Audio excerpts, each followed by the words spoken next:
Southern Africa's finest source of quality engineering components and expertise.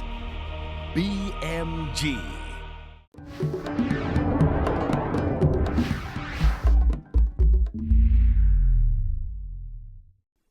From Creamer Media in Johannesburg, this is the Real Economy Report. Our top stories this week. We report that Toyota's production plunges.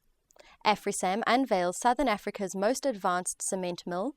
And tougher times lie ahead for Foskor. Vehicle sales continue to suffer huge declines, and Toyota South Africa Motors hasn't been exempt from this trend. Irma Venter spoke to President and CEO Dr. Johan van Zyl on the effect of falling sales on the local arm of the Japanese vehicle manufacturer. This year will see South Africa's new vehicle market shrink by 31% compared with last year, reaching a level of 370,000 units. This is a dramatic drop from the 714,000 cars, buses and trucks sold in 2006. Globally, the trend is much the same.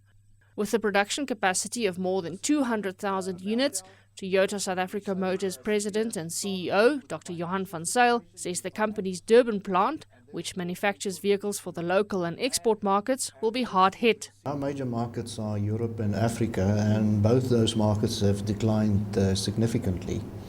And if we look at the decline in the markets, our exports will be down by more than 40% this year.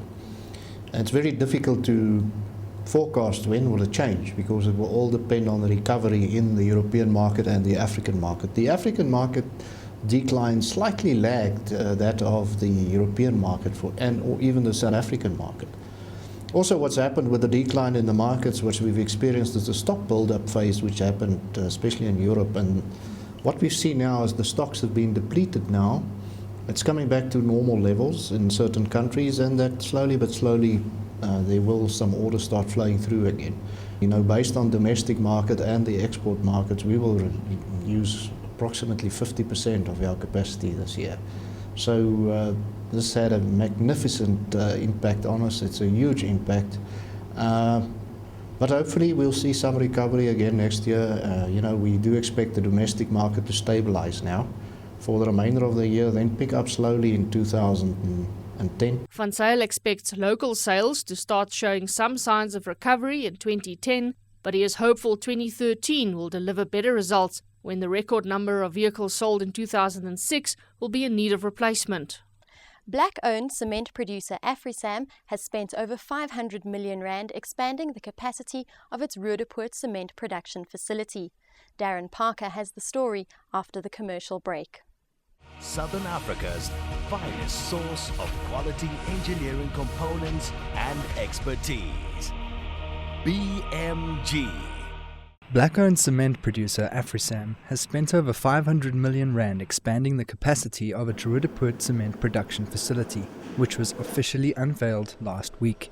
The expansion project, which began in May 2007, featured the installation of a vertical roller mill to grind the clinker into cement, singularly increasing the plant's milling capacity from 80 tons an hour to 200 tons an hour. VRM technology has been successfully employed in the milling of raw materials going into the cement manufacturing process at the clinkerization stage. It is only recently that sufficient progress was made in milling cement or clinker to cement in the VRM process. All in all, it is the way to go, looking at the future in terms of carbon footprint, reducing your reliance on natural resources and reducing energy consumption.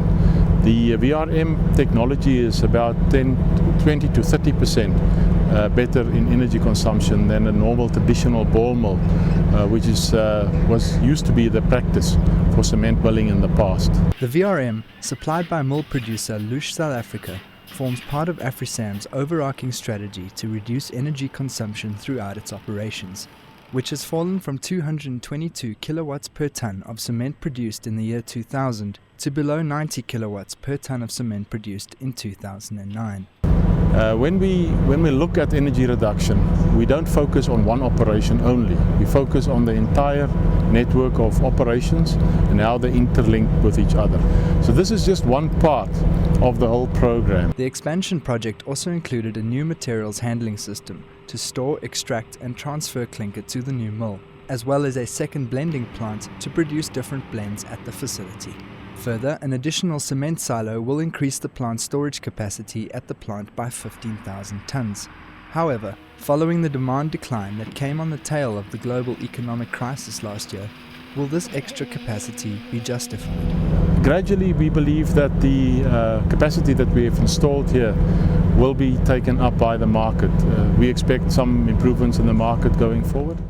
Phosphate rock and phosphoric acid producer Foskor isn't expecting a repeat of the good results it achieved in the last financial year, as the economic slowdown starts to affect its customers. Chanel Pringle reports. Despite achieving a strong performance in the 2008-2009 financial year, Foskor CEO Alfred Pitzer says the economic meltdown is now negatively impacting on its trading environment. We also, unfortunately, are not divorced from this recession. I mean, our customers are also affected. So we think it will be a difficult trading condition. If you look at Foskor, I would say more than 60% of our product is for the export market. So, but we're lucky because we've got, as you know, at Foskor, we've got a 14% shareholder, who's one of our biggest customers in India. So we've got a footprint there in India. We are lucky because we are able to sell everything that we're producing at this point in time. But unfortunately, we're not able to get the price that we would like to.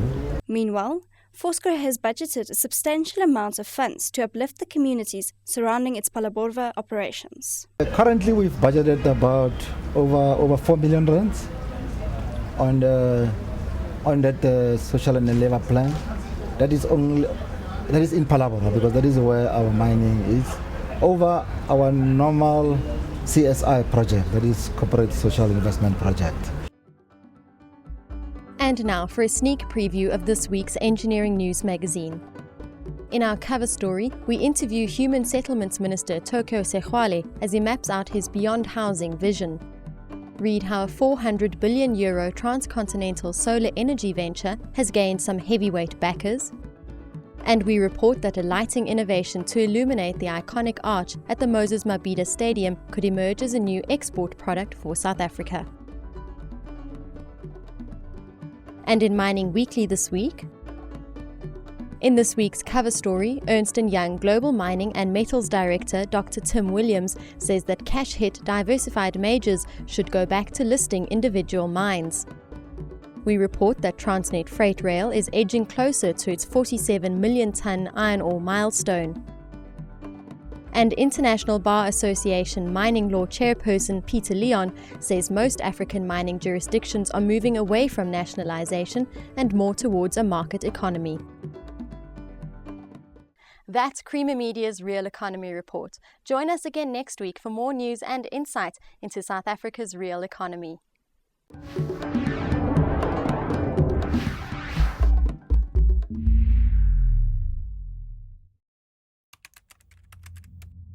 Creamer Media's Mining Weekly delivers unmatched insight into Africa's premier industry. For breaking news, visit miningweekly.com. Creamer Media's Mining Weekly, empowering mining.